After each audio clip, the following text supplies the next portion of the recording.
speakers today. So we have Amy Lockwood. She's the Chief of Staff at the UCSF Global Health Science, where she leads the Strategy and Operations for AIDS Research Institute and the Institute of Global Health and Delivery and Diplomacy. And then we have Hillary Splinder. She's a lead academic researcher at the UCSF, focusing on HIV and AIDS prevention and maternal and neonatal health. Oh, sorry about that. And then we have Tiffany Ladin. Ladin. Thank you. Sorry. Is another researcher at the Global Health Science. She's mainly focusing on maternal and neonatal cooperative, on the neonatal cooperative group. Right. Yeah. All right. And works primarily on the preterm birth initiative. All right. So we'll have Hillary start, right? Tiffany start. Oh, Tiffany start. Okay. Thank you. Yeah. Hey. So I just have a couple slides, and I will be really brief. My name is Tiffany, and I am a midwife. Excuse me. I guess I shouldn't have eaten. I'm a midwife, and I have been in practice for 15 years. My husband is a physician, so I have some idea of what some of you in med school are going through now. And I left full-time clinical work about 18 months ago to join a project for the Preterm Birth Initiative in Luanda in East Africa. And my role there is as a technical advisor to the rollout, the implementation, large-scale implementation of an intervention that I know very well, which has nothing to do at all with this side project I'm about to tell you about today. So I recently won a seed grant for $250K from Saving Lives at Birth, which is a collaborative effort to organize a pitch event and seed validation funding grants for innovative projects in the field of maternal and neonatal health. Is anyone here at all interested, even sort of marginally, in maternal, infant, or child? Yeah? Okay, great. So I'm going to tell you about this grant I won, and I'm hopefully going to inspire you to write your own grant proposal for this exact same pitch competition. So I'll just give you a little background about how I got this idea. So has anybody ever heard of the Safe Childbirth Checklist? It's not something that's used here in the US, but if you've ever worked in maternal or neonatal health in a low or middle income country, the Safe Childbirth Checklist is this protocol developed by some researchers somewhere, and then WHO picked it up as a program they would like to encourage or at least monitor throughout the world. And the idea was that every mother and every newborn at birth, anywhere in the world, deserves and needs a certain set of about 30 essential practices between the time of the onset of labor and discharge from a health facility at 24 hours of life. And so the idea was to create a checklist, and as you know, in low and middle income countries, and even some places in the US, documentation and decision making is still done on paper forms. And so the idea was to create a checklist in which all the different essential practices and correct decisions that should be made during that period of time could be facilitated by a paper checklist with checky boxes. Do you call them checky boxes? That's actually something people say. So you can see that this one is for on admission. Does the mother need a referral? Yes or no? Check the checky box. So as a midwife, I knew about this program and this massive effort by the WHO to both disseminate the checklists and guides about how to use them and get information about how they were being used. And I just thought to myself, this is never going to work. It just, no. Because has anybody done a labor and delivery rotation yet? No, you're still in coursework. So when you're providing patient care, in particular in a setting like labor and delivery, which you can kind of think of as like a cross between surgery and ER and an ICU, and one in which you are usually providing continuous care, you have your gloves on and you're sort of elbow deep in body fluids all the time. And so integrating several pages of a paper checklist into your work process, I just never thought was realistic or would really help anybody, least of all myself. I would never use it. So I really wanted something for my own practice, more like the Star Trek computer. Is anybody else a Star Trekkie like I am? No, y'all too young, maybe. We watching Discovery? Tricorder.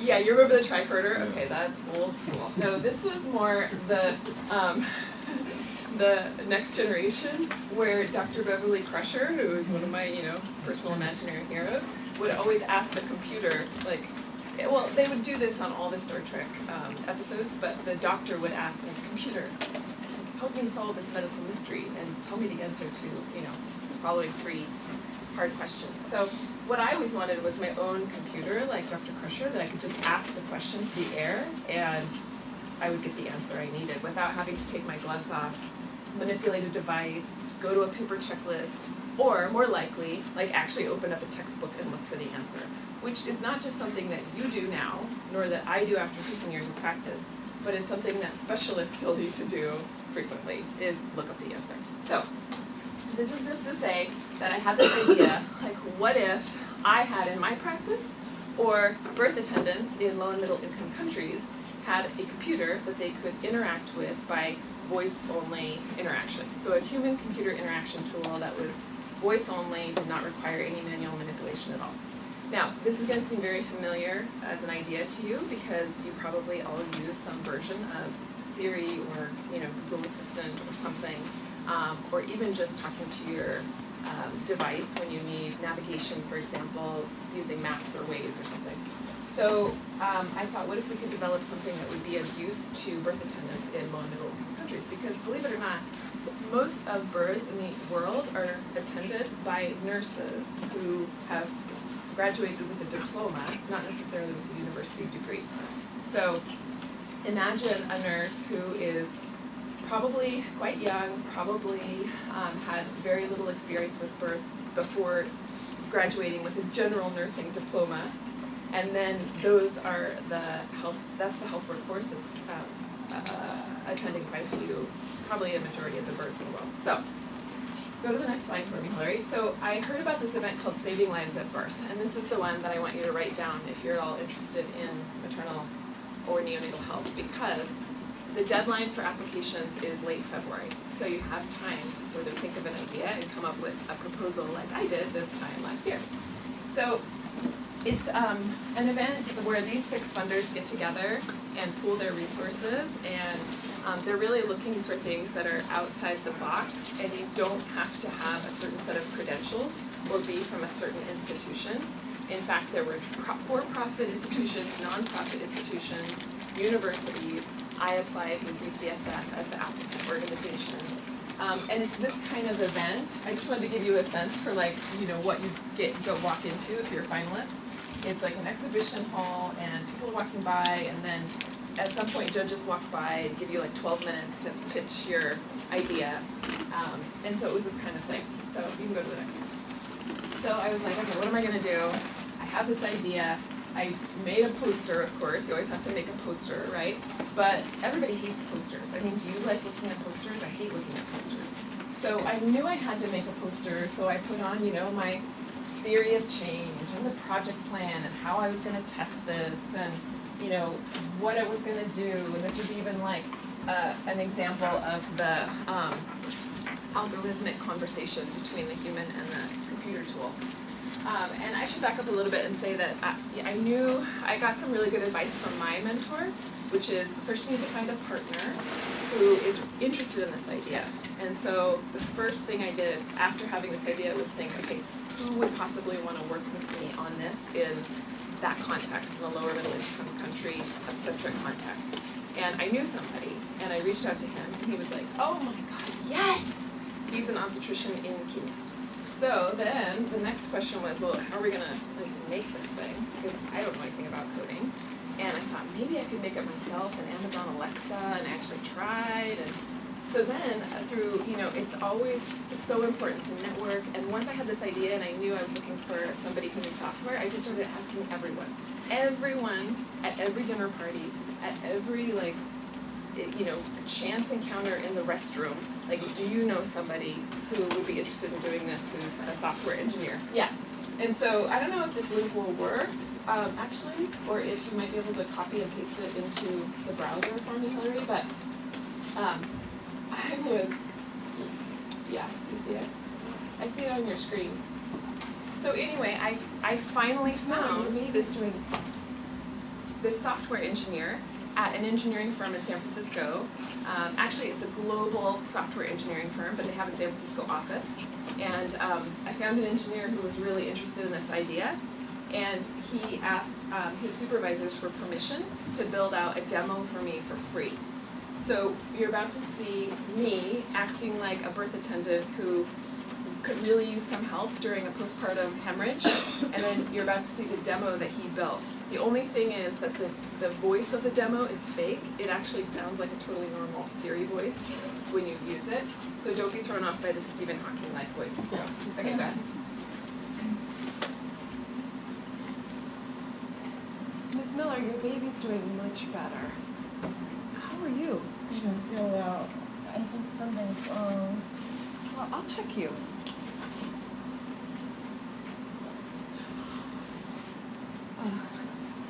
Virtual mentor, the mother's bleeding. I heard you say the mother is bleeding. Have you called for help? No. Okay, call for help. Someone come quick. I need help in here. Have you called for help? Yes. Shall we start the postpartum hemorrhage protocol now? Yes. Have you given the mother IV oxytocin? No. Okay.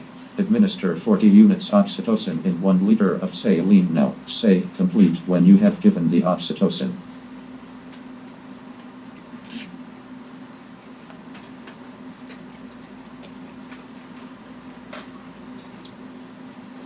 Complete.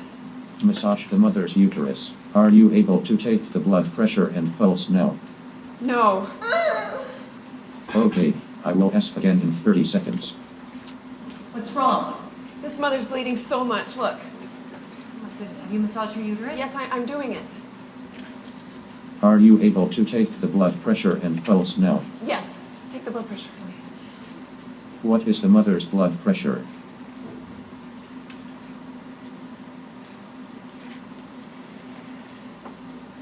It's 100/60. That's okay. What is the mother's pulse?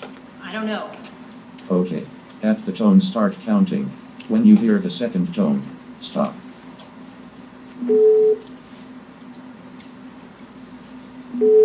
How many pulse beats did you count? 11.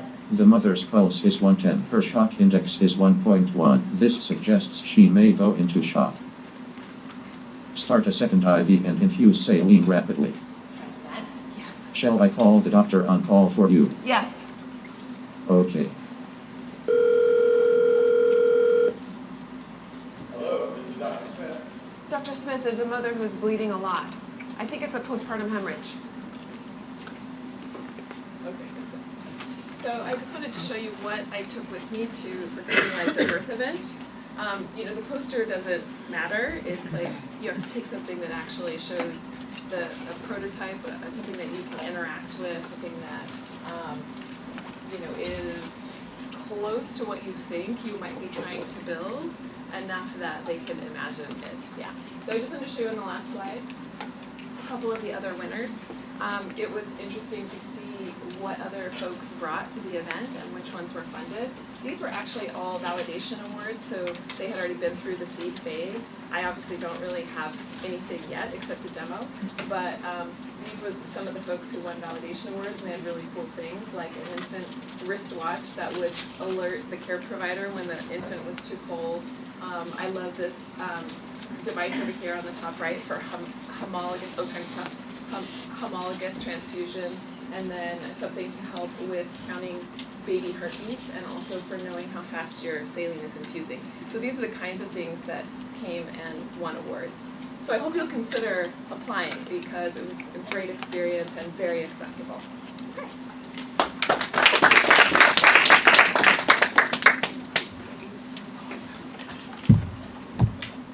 Next. Again, I'm Hillary Spindler, and I work also, we all work changed names like last week. I've been working there for about 12 years. I spent the first 9 years working in the HTIG group, mostly working in sub-Saharan Africa, and I'm currently working, like Tiffany, in the maternal and neonatal child care cooperative. And the primary project I work on is in Bihar, India, around improving quality of care in childbirth. So Bihar, India is in northern India, northeastern India. It borders Nepal. There's about 100 million people in Bihar, so roughly a third the size of the United States. It has the fastest growing population. It's the poorest state in India, and it also has some of the worst maternal and neonatal birth outcomes. So in 2014, the Gates Foundation put together a grant that Care India received. They're the main implementing partner, and what their solution around improving quality of care was to train all the nurses that deliver babies at all of the primary health care clinics through this large-scale mentoring project. So the idea is there is this team of 120 mentors, and over the past 3 years, in 9-month intervals, 2 mentors have gone to a primary health care clinic for a week every month for 9 months and lived in that clinic and trained whoever delivers the babies in that clinic. So in total, there's been about 2,500 nurses trained in these low-level facilities. There's also a project going on in the district hospitals. And what they did when they were there were things around didactic training, lectures, that type of thing. Also, bedside mentoring when there was a delivery. Also, simulation. We work with this nonprofit called Pronto International. It's based out of Seattle, and their big thing is around simulated birth. So this is a picture of a simulated birth in one of the facilities. So they wear these like Pronto pants. They call them Pronto pants. They're birth simulated, like low-tech birth simulators. And they're following a scenario. They don't know what's going to happen next, and they're reacting to it. So sometimes it's a normal birth that they're practicing, sometimes it's a postpartum hemorrhage, sometimes it's a birth asphyxia. The idea is that they're training with the people that they have on hand in their facility, with the items that they have, the equipment, the resources, like the overall, and where they actually work. And I think it's really interesting. They always have, this is a patient actress, and she is one of the nurses in the facility. So that's around showing the nurses what it feels like to be a patient in your own facility with your nurses. So that's around respectful maternity care. The other thing that Pronto International really focuses on in their trainings is teamwork and communication activities. The picture above is around the teamwork and communication activity. And that's like fun activities that they do outside of the labor and delivery room, and then they teach different techniques that can be used in the labor and delivery room. So, now, I want to talk about the Warriors and Steph Curry. I'm a big basketball fan.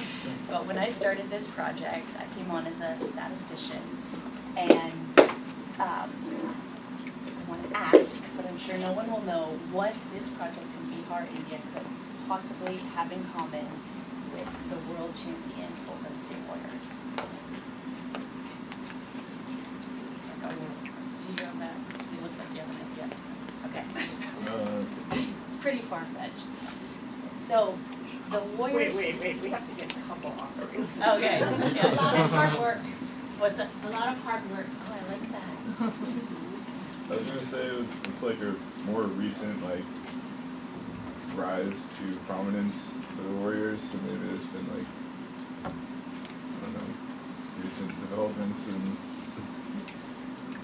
That's kind of close. Okay, I'll tell you. So the Warriors and 29 of the 30 NBA stadiums have these special cameras, I'm told, that send data to the bowels of the stadiums where there are teams of statisticians and coding the data that comes in. So they're making heat maps and they're making different models, and they call up advice to the coaching staff. So the Warriors are kind of like the high-tech team. I don't know if you guys have heard that about them. But they're measuring the impact on an iterative basis during the game and using an evidence base to do that. So in order for us to find out if this large-scale implementation project was having an impact, we had all of the nurse mentors videotape every single simulation that they did, and we had a team of coders, they weren't live coding, but they were coding all these videos for different evidence-based practices. And so we were trying to see over the 9 months what changed. And here's a picture of what our coding looked like. So this is the simulation going on, and these are the types of indicators we were coding for. So we were looking for their change in their use of teamwork and communication skills, as well as how they manage normal births, how they manage postpartum hemorrhages, and how they manage pregnancies. And this is what the data looks like when it comes in. So it's instances, they click on when things happen. There's also instances behind that. So there's time to variables, and looking at sequencing, if things happen or didn't happen. This data comes and then gets exported into Excel, and this all happens in VR, and then it gets imported into R, which is a statistical program that we use. And it gets analyzed here at UCSF, and then sent back to the nurse mentors before they go to the hospital, so they can get feedback on where the mentees at that site had weaknesses or strengths. We've been doing this project for 3 years. Over those 3 years, we collected about 10,000 videos from these 320 primary healthcare facilities. We analyzed about a third of them, so we have 8,000 minutes of video data, or 1 terabyte in our UCSF box accounts. So I'm sure they know me down in Minnesota Street where they keep that. Luckily, halfway through this project, they gave all UCSF staff unlimited space, which we take advantage of. And some of the things we've learned is this was applicable, like we were able to do this in a low resource setting. So when I came on this project, I thought, this is crazy. Like the PI is crazy. This is never gonna work. Why would we have this? We have these low-tech solutions, and now we're gonna use this super high-tech solution to monitor and evaluate if it's working.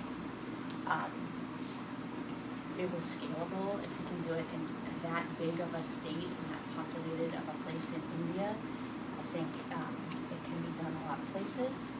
It allowed us to do remote program monitoring. So from San Francisco, we are able, at a minimum, to say that they really did do these activities and they did these simulations, and everyone who participated and who didn't participate, we have actual proof that they did these 10,000 simulations.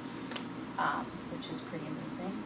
And as I said, it allowed us to give evidence-based feedback to the mentors, and overall to measure impact. So what we saw, there were also direct observations of birth before and after each 9-month period, and that was live births. So we wanted to see how much of these practices were changing in simulated births, and then also if that carried over into live births. So we saw about a 30% increase of use of evidence-based births, live births with no complications. And the cons, the software is really expensive. It's about $8,500 per license. We needed like 10 licenses, so this is really cost prohibitive. It's a new application, so this software is designed for sports. It's used in basketball, it's used in soccer, it's used in football. It's used in teaching a lot to evaluate teaching, but and they want to use it in high-tech simulation centers like at medical schools here in the U.S. But this was the first time that anything like this had been tried and used remotely. So the size of the files, there are all these obstacles that aren't problems elsewhere that we encountered. And it was labor intensive, so this means people are coding. We have a team of coders that have been coding using this software for 2 years straight. Like they're still coding when they're getting all this data. And then I'll just finish by saying, like, where do we go from here? We are trying to evaluate the cost effectiveness, so we want to look at how much it costs to implement this kind of monitoring and evaluation system, and then what's the cost of not doing that. So in the other states of India, the government of India is interested in employing this, they have mentoring programs, and should they use simulation versus not, and how much does it cost to do it versus, and then not do it. We're always looking for new ideas, new applications, new partners. There's a Global Health Informatics Hub at UCSF from the Institute for Global Health Sciences. So we had a symposium last summer, and this is just a picture of that. Everyone is based, there's 3 people out of 20 based in San Francisco, and so we coordinate with them and try and look for new ideas. Some of the new ideas we would like to do are having cameras in live births, so that we can not just be looking at how people are doing in simulated births, but use their evidence-based practices in live births. Also the ideas around using a mobile application instead of video coding for live coding. I want to just give a plug. We have tons of quantitative data, so if anyone is interested in getting involved in the Global Health Project, we've worked with a lot of different medical students. We currently work with one of the second-year students, Amar, and he is analyzing different pieces of the data. So we've got a lot of data and a lot of different research questions that we looked into. Yeah, so I think this is an exciting model for other projects and other work. Thank you.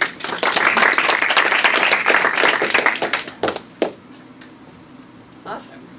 I love coming to things like this because then I get to learn what my colleagues are doing. And I've known a bit about this project that Hillary's been working on, but just to underscore, this idea of doing the simulation and videotaping it, that is pretty crazy. That is not something we normally get to do in global health. What I've spent much of my career doing is helping entrepreneurs that come up with ideas, including some of the ones that were on your list of winners from Saving Lives at Birth. I actually was a mentor to a bunch of Saving Lives at Birth winners, because my background is in business. I spent 10 years as a strategy and business consultant, and then came to work in global health because I thought it was some of the hardest problems that one could work on. So I, until maybe this time on Monday, will not call myself a researcher. I have my qualifying exams on Monday for a PhD program. After that, I'll be a researcher. But right now, I generally tell doctors what to do. So I like telling people like you what to do, so you get used to me telling you what to do later. And you might listen more. And then helping people that come up with the ideas about what you're trying to do to work in other places.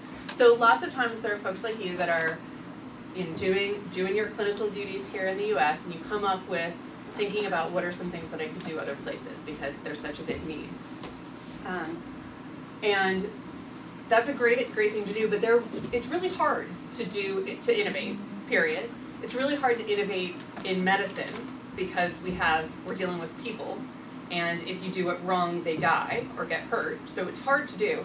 It's really hard to do in low resource settings because not only are those two things happening, but people are also poor and vulnerable, and you don't have the resources that you think you might need, and the environments in which you're working are very different from what you're used to doing work in. So a lot of the times entrepreneurs come up with really amazing ideas theoretically, but because they haven't spent a lot of time actually doing work in these places, they don't really know how it's gonna play out.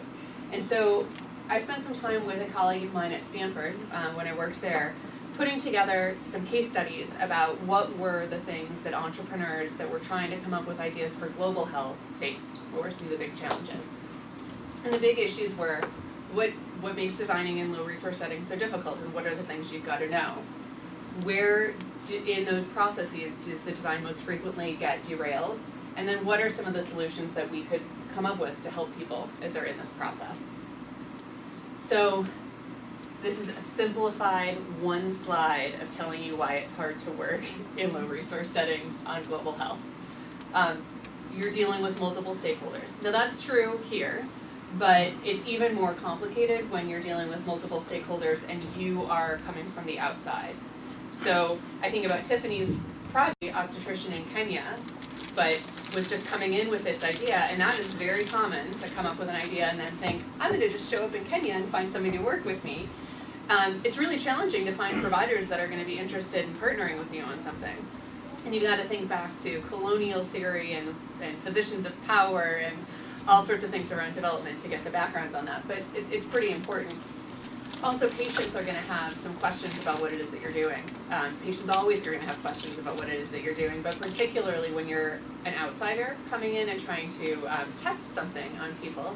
And oftentimes the kinds of things that we're talking about are not going through clinical trials, so these are devices or service ideas or ways of monitoring evaluation. So they fall outside of the realm of the kinds of products that have a normal process to go through. So you're dealing with patients in a different way. That can be challenging. And then a key issue anytime you're dealing with any of these things in low resource settings is who's going to pay for it. If you come up with a really brilliant idea for a new stent, no problem. We're going to find money for it because we've got insurance companies and rich people will need that surgery and we're going to find money.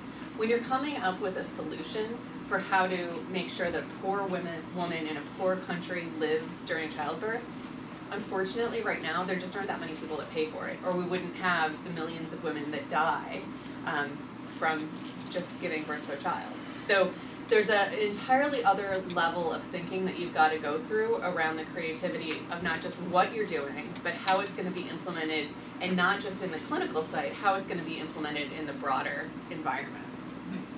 So in this process, we came up with these 6 buckets of issues that you've got to go through as you're thinking about being an entrepreneur, coming up with this new innovative solution, and trying to make sure that it makes sense. So the first is that you've got to identify and validate your needs. And that sounds really basic, but again, you can identify a need here, and just because it's a need here doesn't mean that there's demand for it. Doesn't mean that somewhere else in the world people are going to want to pay for that. I think it's going to be interesting to see if that's a challenge that you end up coming with.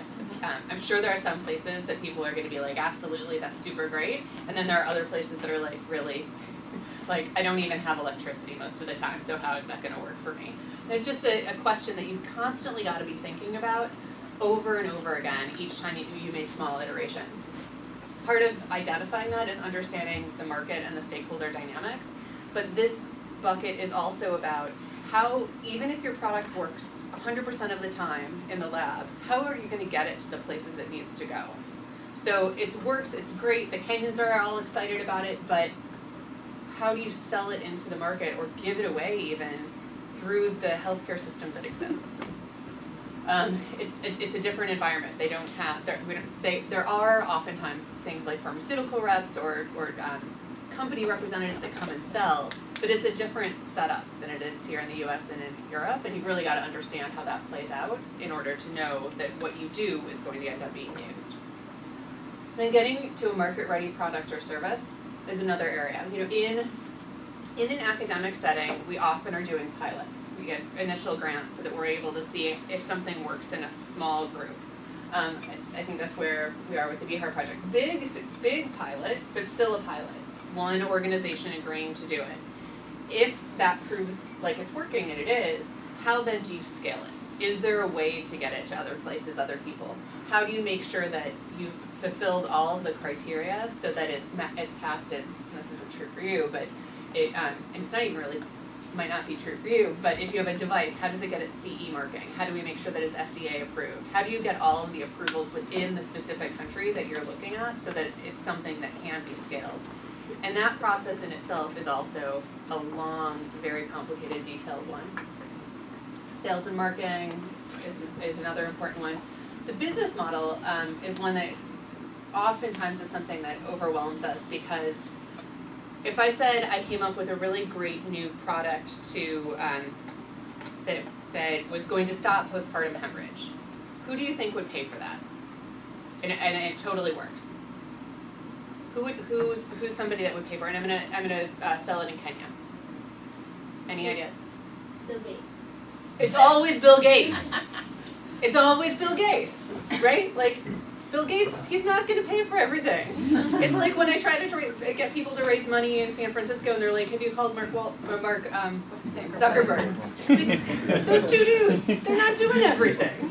We've got to really expand the way that we think about it. But there is nonprofit funding, so there is grant funding, but that only lasts for so long. Like Bill Gates, yeah, he might give you money through Saving Lives at Birth or something else for your pilot, but then at some point, the whole grant foundation world is going to be like, if this works, go make it work. And so thinking about what your business model is beyond that grant funding is pretty critical, or else you'll do something that's good, but ultimately isn't going to satisfy the need, and could have used up a lot of resources for something that might have been able to do that before. And that gets into securing adequate funding. Shark Tank. Shark Tank is a lot like grant funding, right? And this gets into something I've been thinking a lot about lately, which is the interplay between thinking about health as a human right and thinking about health as a human right, but health care as a commodity. We can say that health is a human right, but who's responsible for providing that care? Who gets in trouble when someone isn't healthy? Really no one. Like, nobody. Health care is a commodity. In the US, we sell it. You guys hopefully will make good money providing it. But in lots of places, that's not true. And the relationship between those things can be really sticky, particularly when you're coming up with a new product or service that's something that is a commodity that you do need to sell, but you're doing it in service of health as a human right. And so just keeping all of that in mind, this is a super fascinating space to get into. I think that considering new ideas and new solutions to big problems is one of the most exciting spaces that you can apply the experience that you all are developing now. But it is a really complicated one, and one that when you're doing, you have to seek help from people who know more than just the technical, and get into things from the political and the diplomatic all the way through to the regulatory and the financial. And there are a lot of folks around that can help with that. So don't be daunted by it. If you've got an idea, there is a way to get it done, but it's not something that that is an easy road to hoe. So prepare yourself to work on one of the most exciting things that you can do, but also probably one of the most challenging.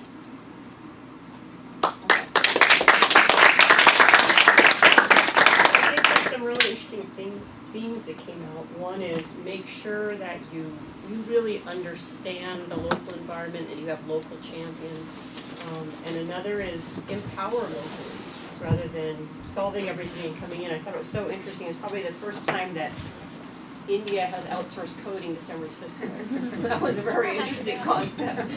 And then the other is make sure that whether it's going out for profit or not for profit, you're scaling something out of the university that you've innovated, it has to have a sustainable business model or it'll die at the end of the next grant. So those are really important themes. I want to make sure you know that our speakers were gracious enough to put email contact if you want to directly reach them. And each of them have suggested that it would be fine for students to find out if there are projects that they could work on. Because they're doing the things they presented and a whole bunch more. And they're just, we gave them really narrow amounts of time, and I think you guys did a great job presenting. I'm going to open it up to Q&A now, and then we'll save 1 or 2 minutes at the end because it is our last session. So, anybody want to jump in with some questions? I have a question for Tiffany, if you don't mind me asking. So, for the example you had with the voice to like action, what's it called? With the postpartum hemorrhage. The question is, how do you get around anxiety? Because if the patient is alert and aware, and all this talk is happening, and one of the examples like, oh, this patient may be in shock. If I'm the patient, I'd be like, wait, I'm in shock, and that might perpetuate even a worse outcome. How do you get around that concept? Yeah. So that's a great question. I hope everybody heard it. It's about how do you get around patient anxiety about hearing conversation out loud about their status. So The bottom line is I don't know the answer to that, if patients will prefer not to hear this computer voice during their care, or they will prefer to hear actually a report of what is happening to them. And that will be part of this proof of concept, and eventually, I should have said that the first stage of our proof of concept testing is gonna be in simulation. So what we're actually gonna use Studio Code, the software Hillary mentioned, and we're going to compare providers who do postpartum hemorrhage simulation training with the virtual mentor and without, and then code the differences in their behaviors and the essential practices. So I won't know the answer to your question for quite a while, but I will say that I thought you were going to ask what about provider anxiety, because my biggest concern is actually that providers won't be thinking clearly enough to even trigger the virtual mentor to turn on. I think that's the bigger problem, is that our cognitive capacity is diminished when we're tired, hungry, terrified, alone, inexperienced, undereducated. So my software buddy, who's partnering with me on this, and he will get paid eventually, says that what we really need is something that will turn itself on without verbal or even manual inputs from a human, that is smart enough to know when it needs to turn itself on. So, sorry, that's not a very satisfying answer. Yeah. But thinking about what the patients think in different places, I think is going to be important. Yeah. Is a patient has a very different relationship with providers in Rwanda. Yeah. If I were a patient in Rwanda, I've spent a bunch of time there, I would never question what was happening, ever. So my anxiety would be the same level that it is the rest of the time, which is super high. But I wouldn't question what my provider was doing. But figuring out the nuances of that is incredibly important, because if that tends to be an issue, if there's some concern about that voice, or there's something about being watched, in Rwanda also, there's a healthy suspicion of being spied on. That's something that could come up and pose a problem. So you've got to make sure that you're testing it and thinking about what is the cultural context in which you're doing the work. Without doing that, you could put a lot of time and effort into something, and then it's not going to be something that people use. It raises the concept we've been saying for the last 12 weeks too, is that when you innovate, you're innovating in personnel, process, and technology. So part of what I noticed was the automated voice wasn't so anxiety producing as actually the provider. And I think it's because you were simulating, obviously, someone who's inexperienced. Yeah. But so part of the training will be actually nothing to do with technology, but how do they manage that type of an episode? And if I could just say one more thing, I forgot to tell you that we did some design activities with birth attendants in Kenya recently around what they would like the virtual mentor to provide for them. And it was really interesting because the top two answers were start an IV and stay calm, you can do it. So that will eventually work its way into the design of the virtual mentor. It won't be exactly like this demo you saw. It will incorporate what everybody wants it to say, and we'll try that. Yeah.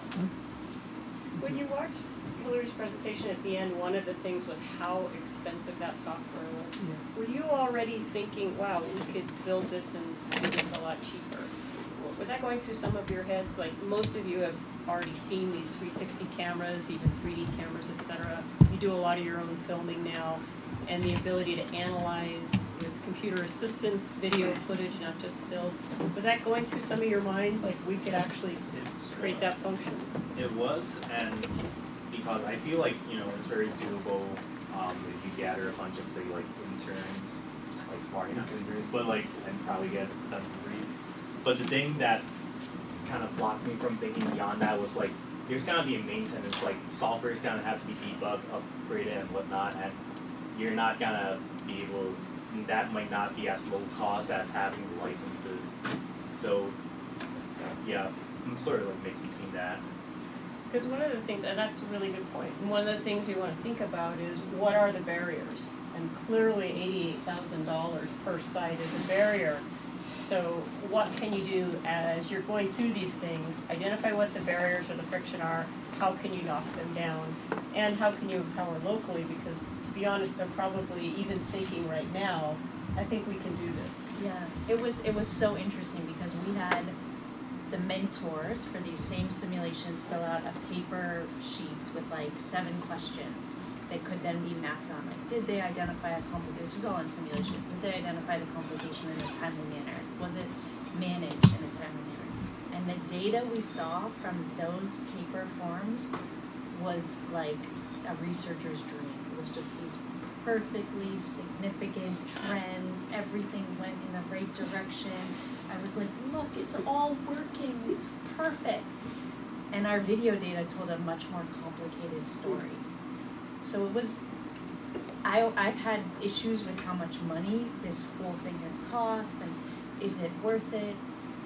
But to really, we have a paper that's coming out that shows the debunking of that paper form that I had hoped we can just scrap this whole video analysis process and we'll just ask the mentors, they're there, or ask an observer. And these forms were actually filled out by not the mentor of that facility, that was the safeguard on our supposed safeguard on the effect of the bias of just knowing where they were in the training. But we're looking into other things like could there be, I don't know, some kind of mobile app that we could use, because this software is also available on a mobile app for like, they told me that football scouts use it like at high school games and they're recording real time during the games. So maybe there's a different way. So given how interdisciplinary this work is, and we have healthcare, we have technology, we have business, you know, some have PhDs, Amy has an MBA, and it sounds like there's so much kind of a crossroads. So for those of us, I mean, we're most of us medical students, we have a good 1,200 years more of this education. How do you guys recommend we kind of think about prioritizing our time and getting involved? I mean, even just looking at these 6 bullet points, like each of these could be a degree or 3 years or 5 years or 10 years. So what would you say is the role of like the physician in all this that you've worked in, and what might be useful with the time? So every team that I've ever worked with, and I've worked with probably 60 different entrepreneurial teams, has doctors and it has not doctors. So I think it's coming up with an idea and then finding people to work with on stuff. Right now, you've got to build up the technical skills to know what you're talking about.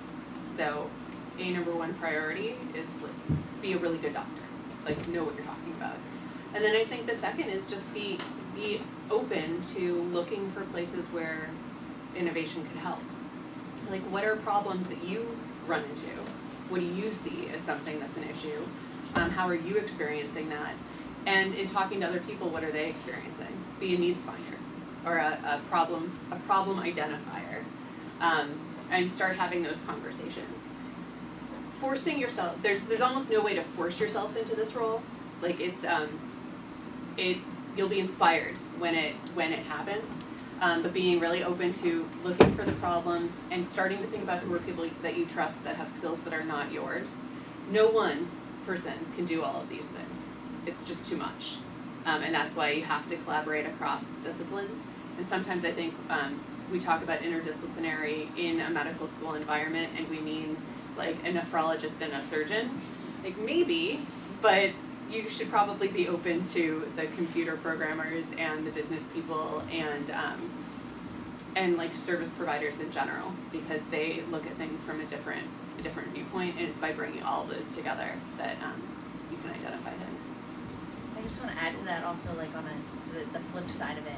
In the medical students that I've worked with on different projects, I've found like strong quantitative skills, understanding of statistics, qualitative skills, like some research background is really helpful. As questions come up and you have ideas, having some sense, even if it's just having a common language, is really great. I hate to stop. We have 1 minute left, and it's a day of celebration, and I want to thank the 3 fantastic student organizers for the great work they've done. So Simon, Andrew, and me. Let's just give them a big round. I want to thank our grand finale speakers, because I think it's a perfect way to end this series that we've had. So thank you again. If any of you want to reach out to me, I put my email address up here as well. Looks like you added one. I did. This is a Google group that is huge at this point. It started off really small, and it is where I see most opportunities for people to get involved in small NGOs and small projects that big organizations are doing. So if this is something that you're interested in, but you don't have an idea right now, or there's not something that's linking up with a research perspective, I would just join this Google group. You'll get a bunch of emails that you'll delete a lot of the time, but every once in a while something pops up that it might be a good opportunity for you, and it's part of the keeping your eyes open. So finally, if anyone's interested in helping put on the next Health Tech elective or wants to participate in Health Tech interest group, please let me know, because we'd love your feedback on how to do it better next time, but we'd also love to know if anyone's super interested in facilitating this for the next round of people that we're hoping will become clinician innovators, research innovators, or at the very least, the intersection people, like we're describing up here, that we need to actually make healthcare better. Thank you for your fantastic participation in a great class. If you have any immediate questions, I can stick around and answer about like any questions about